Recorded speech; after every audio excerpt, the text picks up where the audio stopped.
अभी इसके थ्रू आप देख रहे हैं सट्टेबाजी एप्स को बढ़ावा मिल रहा है। ड्रीम 11 हो गया, माई 11 सर्कल हो गया की खबर मैं कहीं पढ़ रहा था कि एक व्यक्ति ने सिर्फ इसलिए क्योंकि उसने कर्जा लेकर सट्टाबाजी किया, उसको सुसाइड करना पड़ा। मैच को देखते हैं 4-4 घंटे, 5-5 घंटे, 6-6 घंटे, वो अपने प्रोडक्टिव जो शाम का समय प्रोडक्टिव है, बहुत सा काम हो वो सब उसी में लगाकर खत्म हो। हेलो फ्रेंड्स, आज हमारे साथ है दी एक्सपर्ट ऑफ आईपीएल और इनसे हम जानना चाहेंगे कि ये जो आईपीएल इतने सालों से चलता आ रहा है, इसकी क्या इसके बेनिफिट्स हैं, क्या इसके डिसएडवांटेजेस है और क्या ये एक टाइम वेस्ट है? क्योंकि बहुत सारे लोग मैं देखता हूँ कि रोज आईपीएल देखते हैं, हालांकि उसमें प्लेयर जो है वो हर साल किसी न किसी टीम में चेंज होते रहते हैं। तो इसके बारे में मैं इनसे पूछूंगा। तो बहुत बहुत स्वागत है आपका दी एक्सपर्ट हमारे इस शो में। आपसे यही सवाल है जो मैंने अभी दर्शकों से कहा है, तो इस पे अपनी राय प्रकट करें। धन्यवाद गौरव जी, अपने शो पे मुझे बुलाने के लिए। अच्छी बात है, बहुत पॉपुलर है आपका शो इस वक्त शो में, और धन्यवाद। मेरे सौभाग्य की बात है आपने मुझे इनवाइट किया है इस शो पर। तो देखिए, आईपीएल की बात आपने करी, ये बात सही है। ये जो 2 महीने होते हैं, एक अलग ही क्रेज आईपीएल का होता है। और थोड़ा सा मैं इसके इतिहास के बारे में लोगों को बता दूं। आईपीएल से पहले, इंडियन प्रीमियर लीग से पहले, भारत में एक लीग बनी थी जिसका नाम था इंडियन क्रिकेट लीग, आईसीएल के नाम से। और उसका जो चेयरमैन बनाया गया था, उसका उन्होंने बनाया था कपिल देव जी को। बट उनके साथ प्रॉब्लम ये थी कि क्योंकि बीसीसीआई की विरोधी लीग थी वो, तो उनके पास इतने फंड्स नहीं थे। और बीसीसीआई जैसी ताकतवर संस्था के आगे आपको पता सरवाइव करना कितना मुश्किल है। तो वो कभी रेलवेज के स्टेडियम्स को लेकर खेलते, क्योंकि बीसीसीआई अपना स्टेडियम नहीं देता था उनको खेलने के लिए, और उनके पास फंड्स नहीं थे, तो उनके प्लेयर्स भी उसी लेवल के होते थे। तो उसी समय, उसी से मुझे लगता है आइडिया लेकर ललित मोदी, जो अब हमारे देश में नहीं रहते हैं, और इसी से जुड़े घोटाले की वजह से उनको देश छोड़ना पड़ा। उन्होंने मैं कहना चाहूंगा कि हो सकता है कुछ लोग इससे असहमत हो, बट अगर आधारशिला रखी, दिमाग है, विचार है, तो वो ललित मोदी जी का ही है आईपीएल के पीछे। आज लोग भले ही उसका क्रेडिट ना उनको दे, और बाद में क्या हुआ मैं उस पर डिटेल में नहीं जाना चाहूंगा। कुछ वित्तीय गड़बड़ियों, अनुशासनहीनता के कारण आज वो हमारे देश से बाहर चले गए, क्योंकि कुछ उनके ऊपर कानून की तलवार भी लटक रही है। खैर, तो फिर आते हैं हम आईपीएल पे। तो 2007 में या 2008 में पहला संस्करण जो था, 2007 में पहला संस्करण आईपीएल का हुआ था, और उसमें काफी टीम्स थी जो आप जानते हो, कमोबेश यही टीम्स थी। और बीच में 2011 में 2 टीमें इसमें और जोड़ी गई थी, तो जो थी पुणे वॉरियर्स, और एक टीम और इसमें जोड़ी गई थी जिनको बाद में हटा लिया गया। तो बहरहाल मैं मुद्दे पर आता हूँ। तो आईपीएल जैसा आप देख रहे हैं, ये दिन भी आईपीएल चल रहा है, और तकरीबन तकरीबन हर आदमी आईपीएल से जुड़ा रहना चाहता है। और इस पर मेरा कहना ये है कि इसने क्रिकेट के स्तर को थोड़ा सा नीचे कर दिया है। एक क्रिकेट का क्रेज, जो वो क्रेज था कि हम, मुझे याद है हम लोग जब छोटे थे, तो एक अगर किसी मैच आना होता तो महीनों पहले पता होता था कोई सीरीज होने वाली है, इंडिया ऑस्ट्रेलिया, इंडिया पाकिस्तान, और इंतजार होता था। और लोग जगह जगह, मतलब आप समझिए, जब वो रेडियो उसका दिन था, ज्यादातर लोग शायद 80s में बहुत से लोगों के पास टेलीविजन भी नहीं था, तो वो रेडियो का दिन था। तो हमें जगह जगह दुकानों पे, सरकारी दफ्तरों में, सड़कों पे, पान की दुकानों पे लोग कमेंट्री सुनते मिल जाते थे। हमारे बहुत ही फेमस कमेंटेटर सुशील दोषी जी, जो आज किसी परिचय के मोहताज नहीं है, वो उन्हीं दिनों के कमेंटेटर थे। तो वो जो एक क्रेज था क्रिकेट का, मुझे लगता है कहीं ना कहीं वो आईपीएल ने खत्म कर दिया, बिकॉज हर चीज की अति जो है, ओवरडोज जो है, वो कहीं ना कहीं आपको उसको खत्म कर दिया। अब मैच जस्ट एक मैच है। आईपीएल ने मैचों को सिर्फ एक मैच बना दिया है, जो आपके एंजॉय, आपको सिर्फ छक्के चौके देखने हैं, वही उनका मोटिव भी है। 2020 ने पहले ही थोड़ा डाउन कर दिया था। अभी इसके थ्रू आप देख रहे हैं सट्टेबाजी एप्स को बढ़ावा मिल रहा है। ड्रीम 11 हो गया, माई 11 सर्कल हो गया, और इससे जुड़ी बहुत सी चीजें। तो मुझे लगता है कहीं ना कहीं समाज में इसका पॉजिटिव कह सकते हैं, पॉजिटिव से ज्यादा मुझे लगता है इसका थोड़ा सा नेगेटिव इम्पैक्ट है। बिकॉज सट्टेबाजी को बढ़ावा देना मेरी राय में बिल्कुल भी सही नहीं है। जो आज की यंग जनरेशन में वो चीज आ रही है, और अभी पीछे एक इंटरव्यू लेते टाइम एक नामी गिरामी चैनल के पत्रकार ने, वो ऐसे ही पब्लिक में इंटरव्यू ले रहे थे, तो एक लड़के ने खड़ा होकर बताया कि वो 90 लाख रुपए हार चुका है, मतलब वो अच्छे घर का था, उसके घर वालों ने उसको निकाल दिया। कुछ कुछ लोग, अभी कल की खबर में कहीं पढ़ रहा था कि एक व्यक्ति ने सिर्फ इसलिए क्योंकि उसने कर्जा लेकर सट्टाबाजी किया, उसको सुसाइड करना पड़ा। तो कहीं ना कहीं मुझे लगता है कि अच्छी चीज है, ठीक है, नए खिलाड़ियों को मौका मिल रहा है आगे बढ़ने का, जो वैसे नहीं मिलता था क्योंकि लोगों की नजर में नहीं आते थे, लोग रणजी सब लोग देखते नहीं थे उसके, तो वो ठीक है। लेकिन अगर एक तरीके से इस चीज को आगे बढ़ाया जाए तो वो चीज अच्छी है, बट कुछ जो नेगेटिव इम्पैक्ट्स हैं उसको उस पर लगाम भी लगानी चाहिए।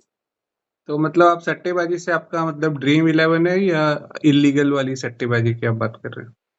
देखिए, इलीगल वाली सट्टेबाजी तो गौरव जी पहले ही अलाउड नहीं है देश में, ठीक है, क्योंकि उसको करते हुए तो फिर आप जानते हो उस पे ऊपर कानूनन वो अवैध है, तो उस पे थोड़ा डर है। और जनरल मिडिल क्लास आदमी इलीगल गैर कानूनी गतिविधियों में नहीं पड़ता है। लेकिन जब उन्हीं चीजों को कानूनी कर दिया जाएगा तो फिर तो, अब आप देखिए, अगर एक मैच होता है तो ड्रीम 11 में तकरीबन तकरीबन 3 से 4 सॉरी 2 से ढाई करोड़ तक की टिकट्स होती, 2 से ढाई करोड़ स्पॉट्स होते हैं। एक स्पॉट तकरीबन 49 रुपए का, तो देखिए कितना बड़ा फंडिंग का खेल, इतने लोग, और वो भी फुल हो जाती हैं डेली, वो भी डेली फुल हो रही है, वो किसी भी मैच में हो जाती है। बट इनमें अब दिन में समझिए अगर 2 मैच है तो 5-6 करोड़ लोग तो सट्टा लगा रहे हैं। अगर हम मान लें एक आदमी ने एक से ज्यादा स्पॉट्स बुक किए हैं तो भी उसमें तो भी 1 से 1.5 करोड़ लोगों का तो बनता ही है हिसाब किताब। तो तो ये सट्टेबाजी जैसी एप्स जो है ड्रीम 11, ये आपको क्या लगता है सरकार को इन्हें बंद कर देना चाहिए या चलते रहना चाहिए? मुझे लगता है पर्सनली, अगर आप मेरा व्यू पूछे तो मुझे लगता है इनको बंद कर, बिकॉज देखिए कहीं ना कहीं ये लोगों में मेहनत करके पैसा कमाने की प्रवृत्ति को खत्म कर रहा है। बैटरी लेवल थोड़ा लो हो रहा है। जी, कोई बात नहीं। तो ठीक है, मतलब मैं आपकी बात समझ गया कि आईपीएल आने के बाद लोगों ने क्रिकेट ज़्यादा देखा, लेकिन उतने रुचि के साथ शायद अब नहीं देखते हैं जितना पहले के ज़माने में देखते थे। और जी जी दूसरी जी। बात आपने ये बताई कि ये जो सट्टेबाजी का एक नया कल्चर आ गया है, और चाहे वो ड्रीम 11 हो, चाहे इलीगल सट्टेबाजी हो, जिसको भी बढ़ावा मिल रहा है। तीसरी बात जो मुझे आपसे सुनने में मिली वो ये कि इससे कहीं न कहीं नया टैलेंट जो है देश की नेशनल क्रिकेट टीम को वो ढूँढने में काफ़ी आसानी हो रही है, क्योंकि एक हाँ, बहुत ही अच्छा प्लेटफ़ॉर्म मिल रहा है। No doubt no doubt. बाहर के विदेशी देश-विदेश से बड़े-बड़े प्लेयर्स के साथ जो हमारा यंग यूथ पूल जो है हमारा, उनके साथ खेलने का मौका मिलता है, तो वो भी बहुत जल्दी अपने आप को स्किल्स को होन कर सकते हैं एक ऐसे प्लेटफ़ॉर्म के थ्रू। तो बिल्कुल। आपकी बात सुन के लगा इसके कुछ फ़ायदे भी हैं, कुछ नुकसान भी हैं। देखिए, वो फायदे तो जरूरी नहीं है ना, वो फायदे आप उसके लिए आप ड्रीम 11 या इस तरीके की सट्टेबाजी ऐप्स को बढ़ावा दें, उनके बिना भी तो हो सकता है ना। ठीक है, आईपीएल में ग्लैमर है और वो सब चीजें हैं, पैसा है, वो सब चीजें हो सकती हैं। टिकट बुकिंग भी एक अच्छी चीज है, और जो आप देख रहे हो ना, पूरी की पूरी जो ड्रेस है उनकी वो पुती हुई होती है हुँ, स्पॉन्सर से, तो पैसा वहां से भी आ रहा है। तो जरूरी नहीं हम इलीगल चीजों को बढ़ावा दें, जी, सरकार को जी। इस पे ध्यान देना चाहिए। क्योंकि जी, आप समझिए 1-1.5 करोड़, अब देखिए ज्यादातर लोग जो होंगे वो जो इन ऐप्स पे खेल रहे हैं वो 40 से नीचे के हैं भाई। एक मैच्योर आदमी एटलीस्ट वो नहीं जाता है इसमें। हाँ, तो इसका मतलब हमारा यूथ कहीं ना कहीं, अब अगर वो सट्टे, इनका कारण क्या है सट्टेबाजी ऐप चलवाने का, क्योंकि अगर आप एक टीम खरीद के मान लीजिए बना रहे हैं ड्रीम 11 पे या किसी पर, तो आप मैच देखेंगे, ये आपको उत्साहित करेगा, बाधित करेगा कि आप मैच के साथ जुड़े रहो, तो वो समय आपका जा रहा है, आप तक। और आप, कुछ लोग हैं जो हर मैच में लगा रहे हैं, वो हर मैच को देखते हैं, 4-4 घंटे, 5-5 घंटे, 6-6 घंटे, वो अपने प्रोडक्टिव, जो शाम का समय प्रोडक्टिव है, बहुत सा काम हो, वो सब उसी में लगाकर खत्म हो रहा है। तो देखें, मुझे लगता है करने बुराई नहीं, बट इतना ज्यादा हो रहा है 2 महीने में, कम से कम मेरे ख्याल से कुछ नहीं तो 80, 85, 100 के करीब मैचेस का नंबर एग्जैक्ट मुझे नहीं पता है, ये होता होगा। तो अब आप समझिए इतना प्रोडक्टिव करोड़ों, हमारी युवा आबादी अगर पूरे पूरे दिन 2 महीने तक खाली बैठी रहेगी, सट्टेबाजी करती रहेगी, तो देश की अर्थव्यवस्था कहाँ जाएगी और उनका भविष्य का क्या होगा। तो अर्थव्यवस्था से एक सवाल यहाँ पे उठता है कि जैसे अगर फुटबॉल की बात करें तो इंग्लिश प्रीमियर लीग और यूरोप में बहुत सारी फुटबॉल की लीग्स होती रहती हैं, जिसकी वजह से वहाँ के लोग एक तरह से आप कह सकते हैं कि डेली उनका भी कुछ ऐसा ही कल्चर है, ऑफिस से आएंगे, मैच देखेंगे, टीवी पे देखेंगे, स्टेडियम में हर वीकेंड पे वहाँ पे मैचेस होते हैं बड़े बड़े क्लब्स के बीच में। और कहीं ना कहीं ये उनकी इकोनॉमी को एक्चुअली में कहा जाता है कि बढ़ावा दे रहा है, क्योंकि स्पोर्ट्स इकोनॉमी भी अपने आप में एक बहुत बड़ी इकोनॉमी है। तो क्या आपको लगता है, क्योंकि आईपीएल की खुद की बात करें तो दुनिया की सबसे बड़ी क्रिकेट लीग है इस वक्त, जबकि हर देश में अपनी क्रिकेट लीग है उनकी, चाहे वो श्रीलंका हो, पाकिस्तान हो, वेस्ट इंडीज हो, ऑस्ट्रेलिया हो, इंग्लैंड हो, सबकी अपनी अपनी लीग है। लेकिन एक बहुत बड़ा इकोनॉमिक मॉडल जो है आईपीएल का इस वक्त भारत में एग्जिस्ट करता है। तो इस पे आप इकोनॉमिक पॉइंट ऑफ व्यू से आपका क्या विचार है? मैं आपसे एग्री करता हूँ। मैंने वही बोला, मैंने कहा देखिए स्पोर्ट्स इकोनॉमी भी बहुत बड़ी चीज है, बिल्कुल है। और हमारे इंडिया में तो क्रिकेट को धर्म और भगवान का, क्रिकेट खेलने वाले खिलाड़ियों को भगवान तक का दर्जा दिया जाता है। मेरा कहना सिर्फ ये है कि अगर हम इस तरीके की ऑनलाइन एप्स के बिना भी जाएंगे, इनके थ्रू हम वो नहीं करेंगे, तो भी तो चीजें चल रही है ना। इससे पहले भी तो क्रिकेट था, इसके पहले भी तो क्रिकेट भारत में धर्म था, इसके पहले भी तो क्रिकेटर भगवान थे भाई। 2007 2008, और ये मेरे ख्याल से ऑनलाइन गेमिंग तो अभी 7-8 साल से प्रचलित हुई है, उसके पहले भी आईपीएल चल रहा। जी, मेरा सवाल इस वक्त गेमिंग से हटके थोड़ा इकोनॉमी की तरफ ज्यादा है कि एक ओवरऑल इकोनॉमी जो आईपीएल की वजह से एक देश में इकोनॉमिक जीडीपी बूस्ट हो रहा है, उसके बारे में आप क्या कहेंगे?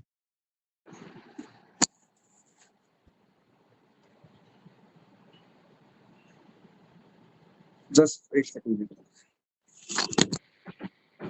देखिए, आपका सवाल ये था कि इकोनॉमी, स्पोर्ट्स इकोनॉमी कितनी बड़ी, if I am not wrong, यही सवाल था आपका? मतलब आईपीएल का क्या आपको लगता है कि जीडीपी में एक अच्छा बूस्ट है कि नहीं है? नहीं, नो डाउट जीडीपी में बहुत अच्छा बूस्ट है। और क्योंकि आप देखिए कि 200 दिन तक भाई लाखों लोगों को रोजगार भी मिल रहा है, किसी ना किसी वे आउट से मिल रहा है, मीडिया इंडस्ट्री को बढ़ावा मिल रहा है, और अलग अलग कंपनियों का प्रचार होता है। बहुत से जो दर्शक देखने जा रहे हैं, अब जब जा रहे हैं तो वो वहां पर डेफिनेटली वो उड़ के तो नहीं चले जाएंगे, सीधे पैराशूट से लैंड नहीं करते हैं स्टेडियम में। वो जब निकलते हैं तो वो एक फन के मूड में होते हैं, वो वहां पर भी खर्च करते हैं। वहां पर जो लोकल वेंडर्स है, जो शायद स्टेडियम्स के बाहर लोकल छोटा दुकानदार होता होगा, कुछ ना कुछ हर शहर का अलग अलग वो होता है, तो वो है। फिर अंदर जो चीजें सर्व की जा रही हैं वो भी अलग होती, तो नो डाउट उसका इकोनॉमी पे प्रभाव पड़ता है। जस्ट एज जैसे महाकुंभ हुआ था, लोग बहुत से लोगों ने उसका कहा कि क्यों लगाया जा रहा है, वो हजारों करोड़ में उसकी आमदनी हुई। वहां पर काम करने वाले लोगों ने एक एक महीने में, चाहे बाइक वाले हो, उन्होंने पैसा कमाया। सेम वे भाई, आदमी जब निकलता है घर से तो रास्ते में चीजें खरीदता, खाता या जो भी खर्च करता हुआ ही जाता है, तो नो डाउट इकोनॉमी बूस्ट होती है। बट ठीक है, वो बूस्ट अगर पॉजिटिव वे में होगा तो अच्छा है। बूस्ट एक तरफ से बूस्ट हो, दूसरी तरफ से चीजें थोड़ा ऐसी हो जाएगी, कहीं ना कहीं आपको इनडायरेक्टली कहीं नुकसान हो जाए। क्योंकि देखिए, आपका यूथ जुड़ा हुआ है, अच्छी बात है, सब जुड़े हुए हैं, लेकिन अगर इन एप्स के थ्रू जाएगा तो कहीं ना कहीं नैतिक पतन तो निश्चित है सर। नैतिक पतन समाज का निश्चित है, क्योंकि यही युवा देश का भविष्य है। बिल्कुल। और आज शॉर्टकट से पैसा कमाना की आदत पड़ जाएगी तो भविष्य में ये लोग, क्योंकि और ऐसा भी नहीं कि सबको पैसा मिल जाएगा। आप देखिए 3 करोड़ में से एक आदमी मिल जाए, वो भी उसके ऊपर भी बहुत सारे सवाल हैं कि बोर्ड्स जीतते हैं, कंप्यूटर सिस्टम चला रहा है उन चीजों को, तो उस पर भी बहुत सारे सवाल जी जी जी, मैं ये कहूँगा कि आपने बहुत अच्छा एक आईपीएल से जुड़ा हुआ हमारे देश में जो कुछ भी हो रहा है, चाहे वो बैटिंग हो, चाहे प्लेटफॉर्म हो एक टैलेंट के लिए, या फिर हमारी इकोनॉमी के बूस्ट की बात हो, आपने सब पे बहुत ही अच्छी एक जानकारी सबको दी है। इसके लिए हम आपको बहुत बहुत धन्यवाद करते हैं। और हम जरूर फिर से मिलेंगे किसी नए टॉपिक को लेके जिसमें आपकी एक्सपर्टीज का हम यूज कर सकेंगे। तो ये थे द एक्सपर्ट। आप आज के बहुत बहुत लिए धन्यवाद गौरव जी, बहुत बहुत बहुत बहुत धन्यवाद। नमस्कार। धन्यवाद।